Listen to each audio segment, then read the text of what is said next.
You're listening to Commissioning Conversations, the podcast brought to you by Broadcast Intelligence.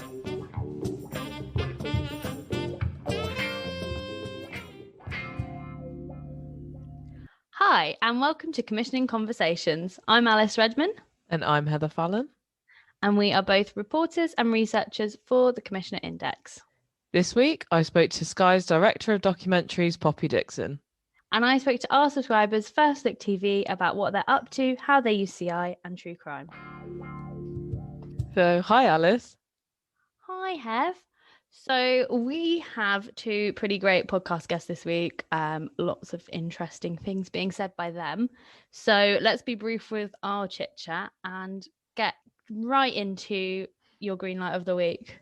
Well, I actually really struggled with the green light this week. I thought there was loads of really good commissions to choose from. We're very spoilt for choice. There are a lot of good slates. There's a really good YouTube slate. I'm slightly embarrassed by how much I was loving the BBC daytime slate. I don't really think that I'm their target audience, but yeah, apparently I'm a sucker for home renovation and walking formats. So judge me there as you will. I know, I did put in our script notes, is your green light of the week the walking show? Because it nearly was. Heather messaged me like this show is so wholesome, where people take each other on different walks and they get rated on how good their walk was and the picnic. Quality of their picnic. Oh, it just sounds so lovely. And I definitely will be watching it. But the one that I ended up going with was the Misinvestigations of Ramesh Ranganathan. So it's a spin-off of the Misadventures format, and this time he'll be kind of taking his hand to true crime. And I loved the Misadventures. I rewatched the whole thing during lockdown because I desperately just wanted to go away. But I think he did a really good job in the Misadventures of having a slightly deeper level of factual to things, where he was really funny, and obviously it was a comedic travel log, but he did also kind of look at the more serious topics of being a person that goes traveling in different areas and politics of those countries. And it looks like he'll do a similar thing with this, where he'll look at wider societal questions about some of the deaths. So he's looking at like Jimi Hendrix and Tupac. And I think it'll be really fun, but also be serious enough to not feel completely silly. So yeah, good job, Catherine Catton. That sounds super interesting. I'm kind of now like, that also could have been my green light of the week. I really missed that on PI. Yeah, we were spoiled for choice this week. It was really so good. many programs being greenlit. But I personally, so this was greenlit exactly a week ago from us recording, so it's just scooting into my green light of the week. I'm really excited for Channel 4's Jeremy Kyle history series, coming from Blast, who made the Jade Goody documentary, The Reality Star Who Changed Britain, which was, you know, just done so well and like so interesting. Doc. Yeah. And again, it's greenlit by Elisa Pomeroy, who has just such an interesting remit when it comes to history, because she's really focused on the contemporary stuff. So she's done Jade, and she's also greenlit the Spice Girls, and then now Jeremy Kyle. You know, like Jade looked at this specific time, and it really is focused on culture and generally, but more like the press and the media and the attitude towards women, all of that stuff, which is really interesting. Spice Girls is obviously looking at like kind of modern feminism and girl power and things like that. And then Jeremy Kyle will look at kind of like culture and the history of Britain. Again, I just think like as a trilogy to look at Britain today and like, well, recent history, I just think it's so interesting.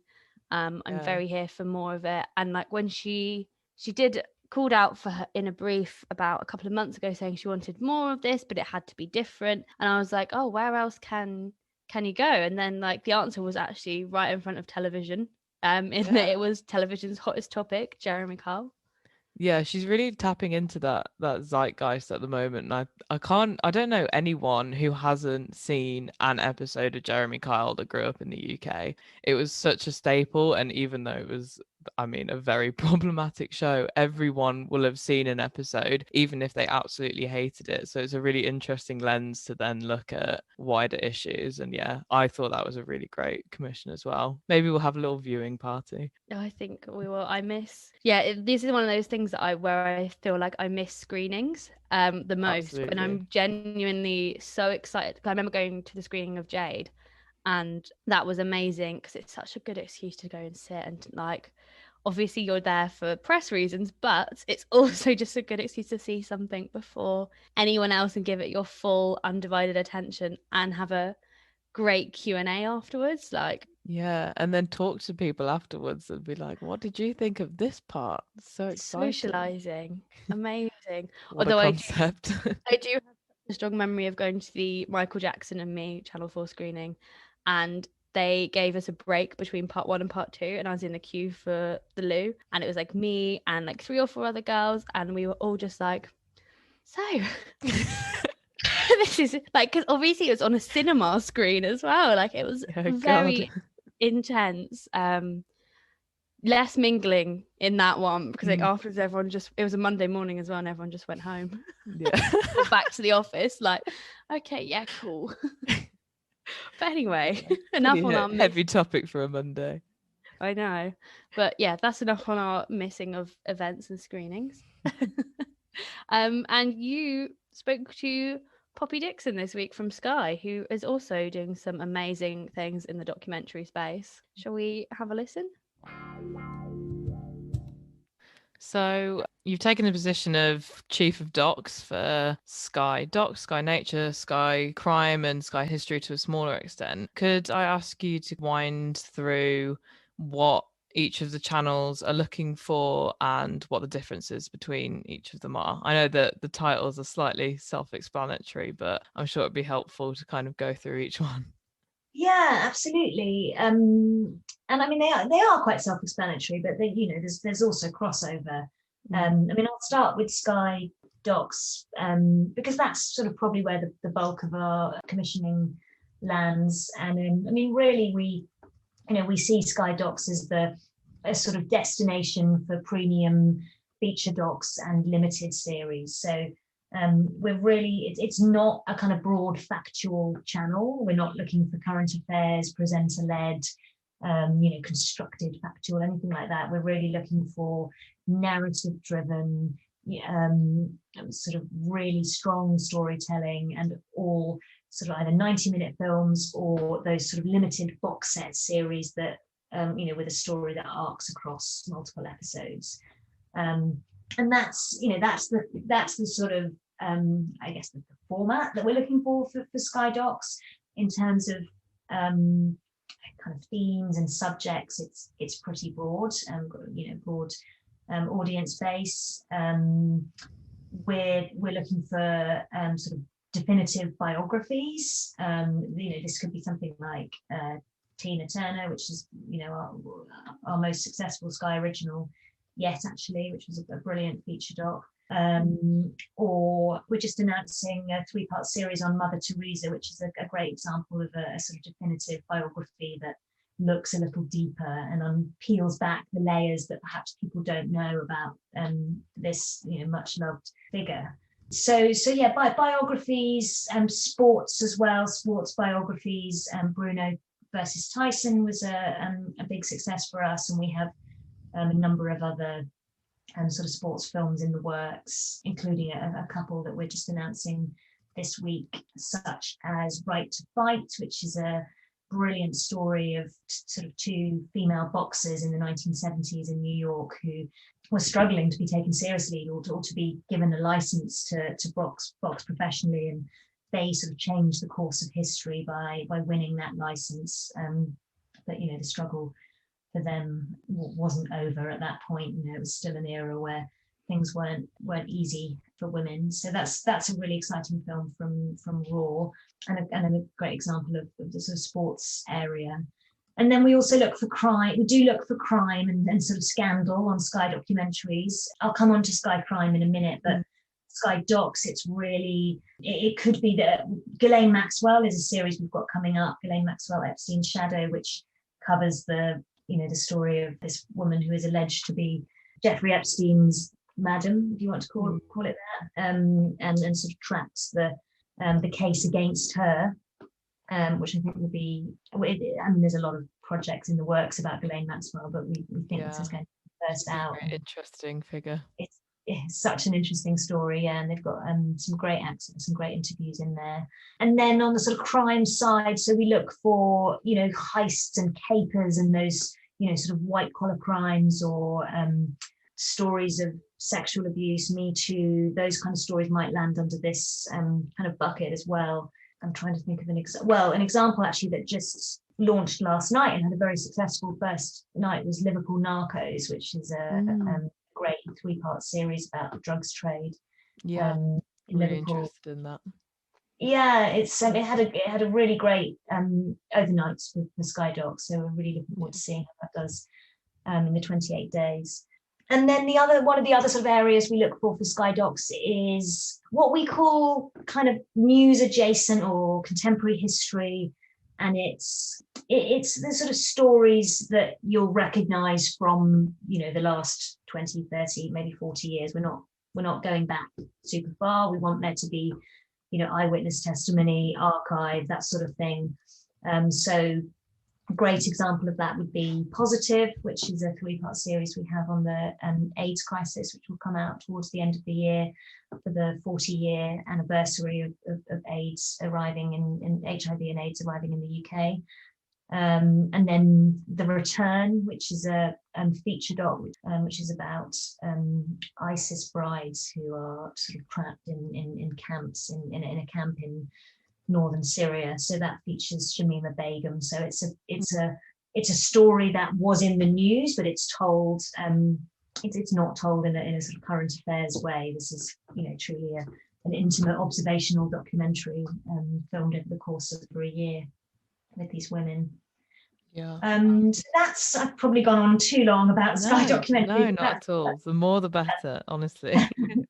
That's a bit of an overview. Sky Crime is very much a sort of true crime channel. It really caters to those people who love a kind of twisty-turny, unraveling investigation. We really look for, essentially, the stories that we look for on Sky Crime are violent crimes against ordinary people. It's generally murder and sort of unsolved or solved murder investigations.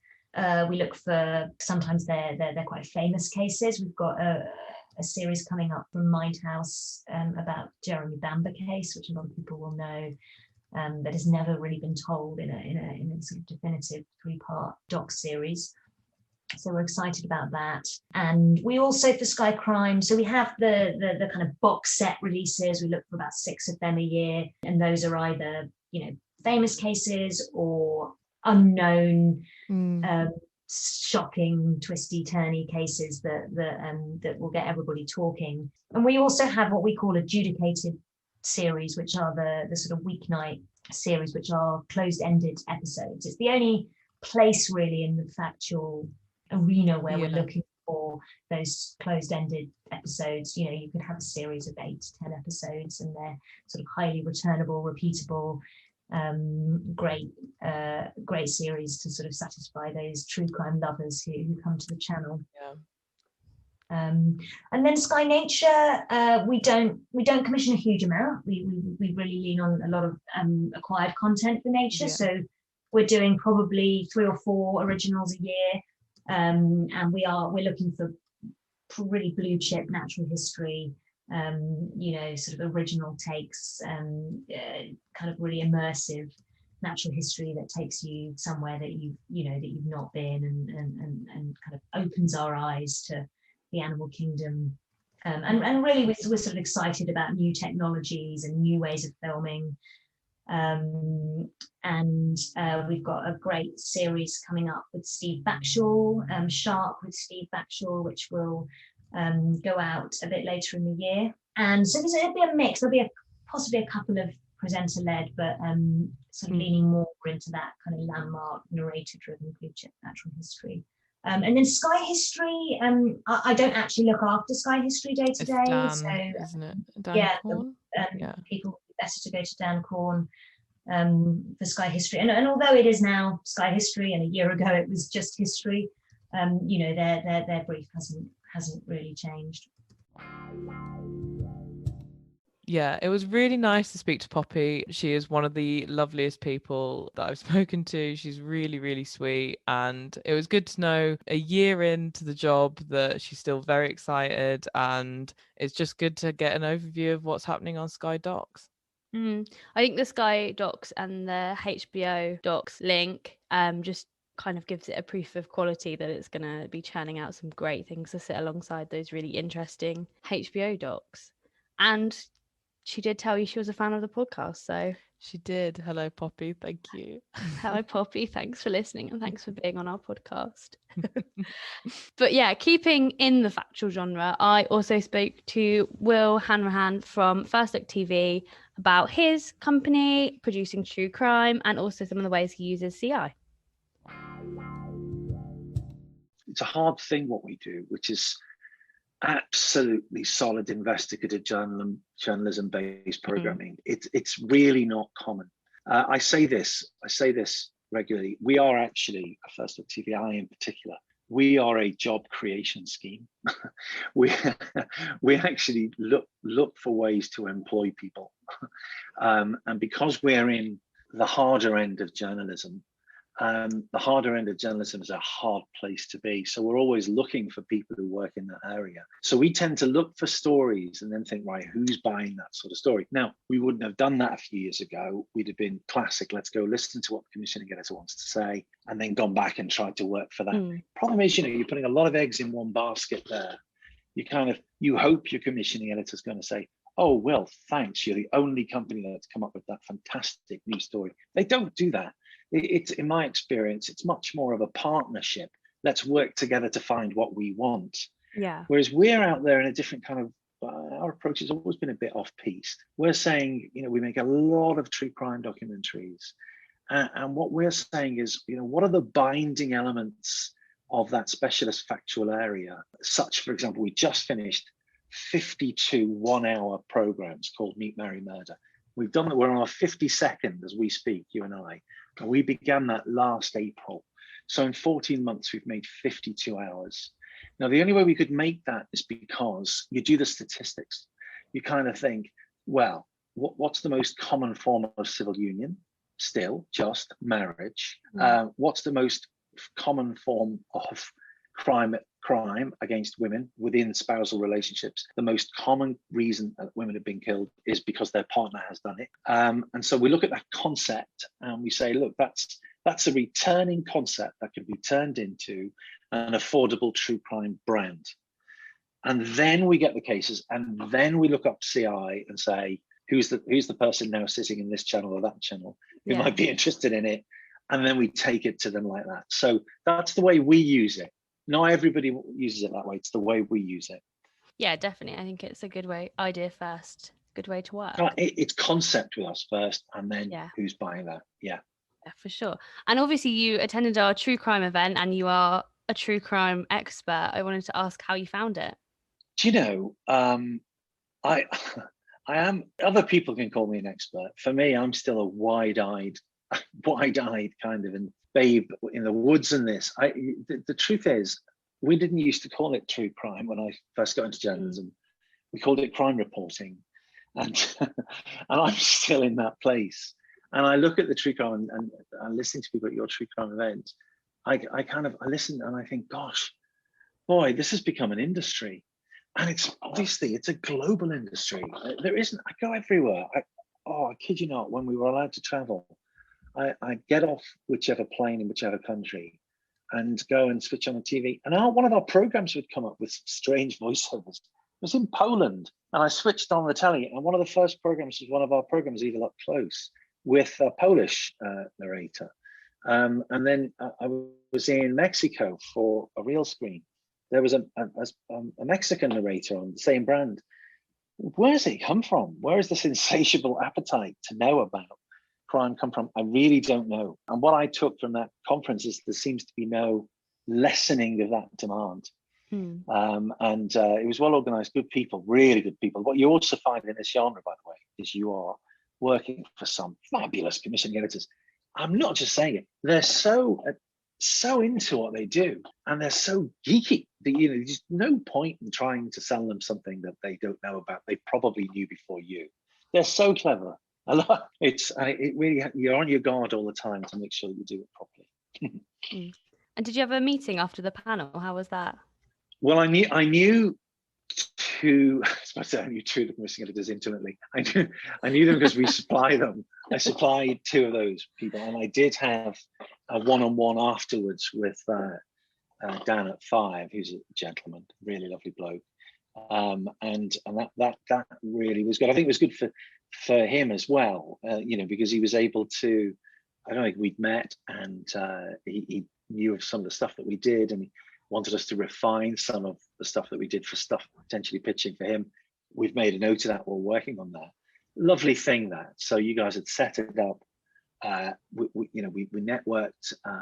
We were able to learn something we didn't know, and then 5 were able to learn something they didn't know about us, and yeah, it was just good, like that. Good. That's always good to hear. And hopefully we could lead to our first post CI event greenlight. Who knows? You may have already had it, actually. You may have already had it. I can't talk about that, but I think we are about to announce something post that. But times being what they are, that's going through a massive mechanism of ticks and boxes at the moment. Oh, well, do keep us in the loop, because we'd love to hear about it. And obviously I cover Channel 5 for broadcast, so I would be first. Wouldn't be with Channel 5, actually. It wouldn't be with Channel 5. That's breaking news. Be with another channel, but yeah. Oh, interesting. Yeah. Although we have really enjoyed working with some of the Channel 5 people, Viacom people, I should say. Yeah, I wanted to loop back actually to what you said about how true crime originally was called, you know, crime reporting, and it's become this thing. What do you make of, because obviously there's a lot of press and attention given to the fact that true crime audience is now very like young female in its highest demo. Like obviously it's quite a broad one, but young female audiences are driving to it. I just wondered what you made of that, coming from having been there before that was such a large audience. If you work it out, if you sit down and analyze it, it shouldn't have surprised us. I just don't think many of those who were clever, I don't put myself in that category, many of those who are clever and spotted the fact that, and it also depends on your definition of young, but let's say younger women just couldn't get enough of crime stories. 'Twas ever thus, actually. So when you actually look back at the bigger demographics of people watching ITV drama crime or BBC drama crime, no doubt that it was a broad appeal, but there was definitely a female skew to that audience. Then there'd be odd programs like Morse and Foyle's War, which men would like, but most of the time, Midsummer Murders, you know, all those light sort of drama treatments of this content, they were female skewed, and true crime, I think, grew out of that. But I think I said this to a French intern that we had many years ago. Telling stories has been going on since people could first blow paint through their fingers onto the walls. You know, that was a way of telling a story. Storytelling is as old as mankind, or humankind, I should say. And then warnings about the bogeyman in the night, I think they were the first or second along after that. So I think that's the category that we're in. True crime fits into that female skewed warnings of the bogeyman in the night. I look at it a bit more of as a sort of a journalistic purist in a way. I've always said this, and I sincerely mean it. Justice must not only be done, it must be seen to be done. We need to seek, as a sort of society, we need to seek confidence that the bad person has been locked up. And we need to know our forces of law and order are working for us. And I think that's the other thing about true crime. It tends to be retrospective and finished. But I'll tell you something that I think is very astute of you, Alice, that you've raised, which I think also brings in the reason why so many younger women particularly watch, and that's because of podcasts. Because podcasts have utterly revolutionized our space. They've squished new sensibilities into, I'm just literally, as we speak, I've broken off from writing a script, and I'm looking at some of the script lines, and I'm thinking that's a podcast generation script line right there. Because I'm even going to search for it as we're chat to try and see if I can think of as an example. I think what we've done is our sensibilities have changed. Few murder stories offer the twists, turns, intrigues, and frayed edges of that of Tracy Richter. That's a podcast line right there.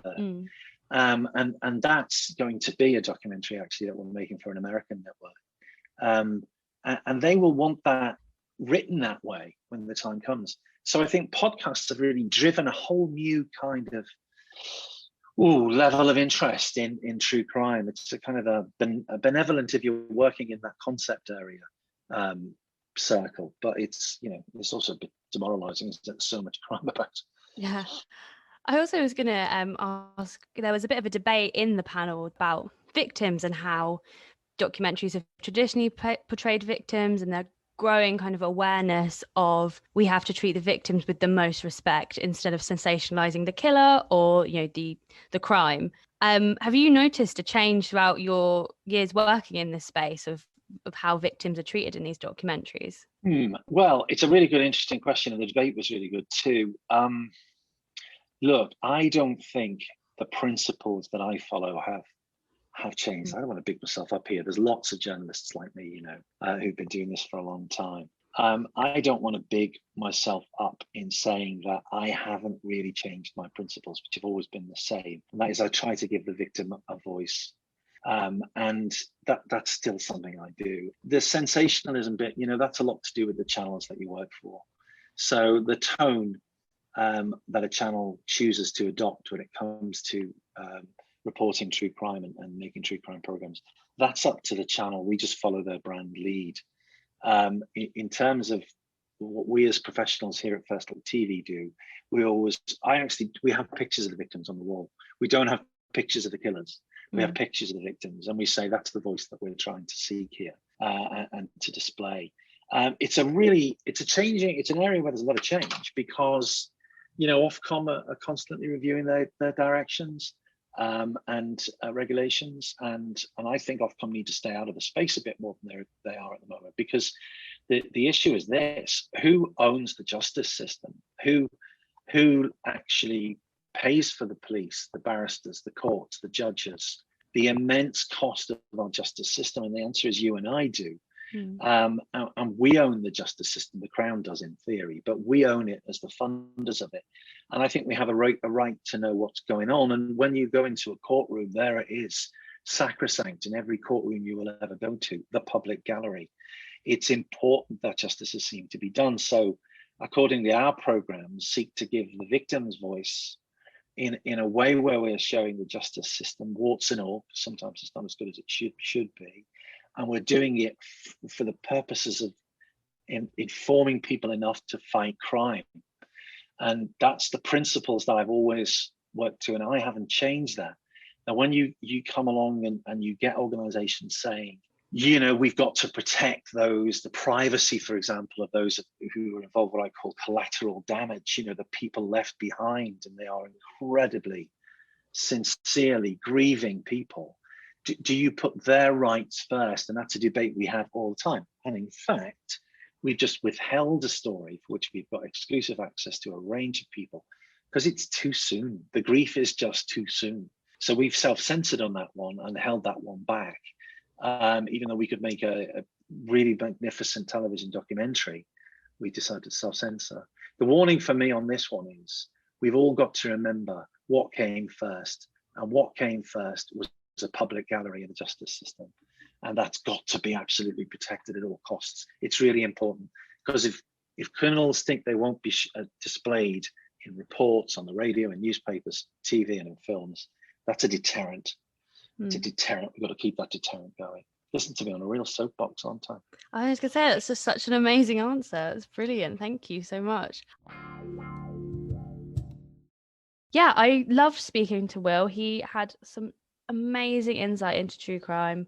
He also obviously enjoyed our true crime event, which we host quarterly events where we speak to commissioners. We have a panel, and then we try and do some one-to-one meetings between our subscribers and the commissioners. And I think it started some interesting conversations. As I said when I'm speaking to Will, we've yet to see a commission directly come out of these one-to-one meetings, but we are ever hopeful, and because it's exciting for us as well as it's exciting for the subscribers. Like, yeah, you have to tell us if anything comes through, because we'll be eagerly awaiting that email. We will. But yeah, so we've had some great guests this week, and if you are interested in joining them in our wall of great guests, all of our guests have been great. Or if you want any more information about the Commissioner Index or just to chat to us, you can drop us a line at firstname.lastname@broadcastnow.co.uk. So that's Heather.Fallon or Alice.Redman. Yeah, and we'll be back soon with more, but until then, goodbye for now. Bye for now.